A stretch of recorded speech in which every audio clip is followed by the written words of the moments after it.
नमस्कारम।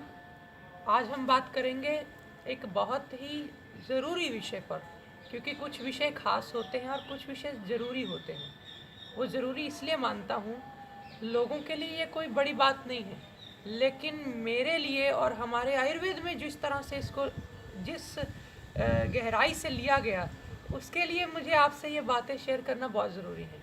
जी, मैं बात करने जा रहा हूँ आज दूध के बारे में। दूध अपने आप में एक संपूर्ण आहार है और लोग अक्सर दूध को ठंडा पीना पसंद करते हैं। गर्मी में पीजिए, कोई हर्ज नहीं है, लेकिन रोज़ाना नहीं पी सकते। क्यों? क्योंकि ठंडा दूध भीतर जा कर के जल्दी पचता नहीं है।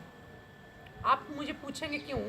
आपने शायद कभी नोट किया हो, शायद माताएं बहनें जानती होंगी कि जब आप दूध से पनीर बनाते हैं, उसकी छेना बनाते हैं, तो दूध को फटाना पड़ता है।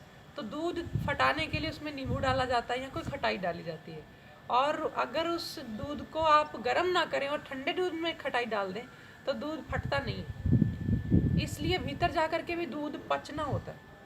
और दूध पचने का निशानी ही यही है कि भीतर जा कर के दूध फट जाए, पानी अलग हो जाए और उसके अंदर के जो छेना है, जो उसकी फुट्टियाँ हैं, वो अलग हो जाए, ताकि हमें पानी यूरिन के रास्ते बाहर आ जाए और दूध का जो न्यूट्रिशन है हमें मिल जाए।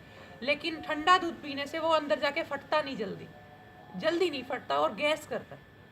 आपने देखा होगा, छोटे बच्चों को माताएं बहनें कहती हैं, देखती हैं, बताती हैं कि अगर तो ये दूध फुट्टी वाला निकालता है मुंह से तो बच्चा स्वस्थ है। अगर बच्चा दूध बिना फुट्टी के, यानी सादा, बिल्कुल सीधा जैसा पिया वैसा निकालता है, तो इसका मतलब बच्चे की डाइजेशन ठीक नहीं है, बच्चे का स्वास्थ्य ठीक नहीं है। ऐसी पुरानी माताएं बहनें बताया करती थी और ये सच भी है। तो ये दूध आप हमेशा गर्म ही पीजिए, गुनगुना ही पीजिए, और दूध को सायंकाल के बाद पीजिए, ज़्यादा लाभ करेगा। सुबह पी सकते हैं दूध, लेकिन कई लोग नाश्ते के साथ पीना शुरू कर देते हैं, ये गलत है। दूध के साथ नमक वाली चीज़ कभी नहीं खाएं। अगर आप ऐसा करते हैं तो आपकी बॉडी में एक तो वाइट ब्लड सेल गिरेंगे, डाउन जाएंगे। क्यों?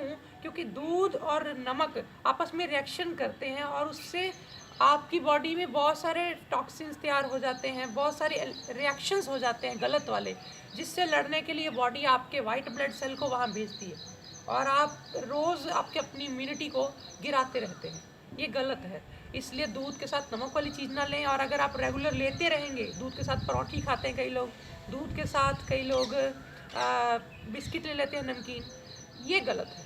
तो दूध के साथ अगर नमक वाली चीज़ लेंगे तो स्किन की प्रॉब्लम होगी, खारिश हो जाएगी, एक्जिमा हो जाएगा। कई लोग बोलते हैं मुझे तो हुई नहीं। ठीक है, आपकी बॉडी की इम्यूनिटी उससे लड़ रही है, जिस दिन वो नहीं लड़ेगी उसी दिन हो जाएगी। तो आप दूध के साथ नमक वाली चीज़ कभी ना लें। दूध रात को पिए। रात को पीने से दूध ज़्यादा अच्छे से पचता है, बॉडी को उसका न्यूट्रिशन ज़्यादा मिलता है। हो सके तो सोते समय दूध पिए। दूध में बादाम रोगन डाल लें, कभी हल्दी डाल लें, कभी उसमें अश्वगंधा डाल लें। जिनको ड्राइनेस है वो बादाम रोगन डाल लें। जिनको बहुत ज़्यादा ऑयली है बॉडी, वो हल्का सा उसमें दालचीनी बॉयल कर लें, कभी सूंठ बॉयल कर लें। तो दूध, कई लोग मुझे बोलते हैं कि पचता नहीं मुझे, बिल्कुल ऐसी गलत धारणा है। दूध सबको पच जाता है। दूध तो बचपन से पी कर बड़े हुए हैं, हमने जानबूझ के उसको छोड़ दिया, अवॉइड कर दिया, तो कई साल नहीं पिया तो नहीं पचता। दूध जिनको नहीं पचता है वो सबसे पहले 4 चम्मच दूध पिए, दूसरे दिन 8 चम्मच पिए, तीसरे दिन 12 चम्मच पिए, फिर धीरे धीरे करते आधा कप पिए। फिर भी ना सूट करे, आप कई लोग कहते सूट नहीं करा जी, तो दूध में शक्कर डाल के पिए, ब्राउन वाली, जिसको आप ब्राउन शुगर कहते हैं, हम उसको खांड भी बोलते हैं, कई लोग खांड बोल देते हैं, तो अलग अलग नाम है। ब्राउन कलर की, गुड़ नहीं, गुड़ गर्म होता है, शक्कर ठंडी होती है। शक्कर डालने से, गर्म दूध किया, नीचे उतारा और उसमें शक्कर डाल के पी गए, तो उससे दूध अंदर जाते ही फट जाता है। कई बार ज़्यादा गरम दूध में डाल दो तो बाहर भी फट जाता है। इसलिए ध्यान रहे कि गुनगुना दूध हो तो उसमें शक्कर मिलाएं और पी जाएं। शक्कर मिला के तो सबको ही पचता है, कोई इसमें हर्ज नहीं है। और दूध सुबह नाश्ते के बाद अगर पीना हो तो 1-1.5 घंटे बाद पियो। 1 घंटा ज़रूर दो, क्योंकि एक तो दूध भी अपने आप में संपूर्ण आहार है। दूसरा, आप दूध के साथ रोटी खा लेते हो, फल खा लेते हो। कई लोग फल जोड़ जोड़ के खाते हैं दूध के साथ, ये भी गलत है। हमारे योगिक ट्रेडिशन में, हमारे ऋषियों के ज्ञान जो दिया हुआ है, उस जो परंपरा है, उसमें ये सब गलत है। दूध को अगर पीना है तो फिर 1 घंटे बाद नाश्ता करो, और अगर सुबह अगर नाश्ता कर लिया तो 1 घंटे बाद दूध लो, थोड़ा फासला रखो। ये चीज़ें करना बहुत ज़रूरी है। दूध को गर्म ही पिए, मैं फिर कह दूँ, ठंडा दूध गैस करता है, ठंडा दूध पचता नहीं है। दूध से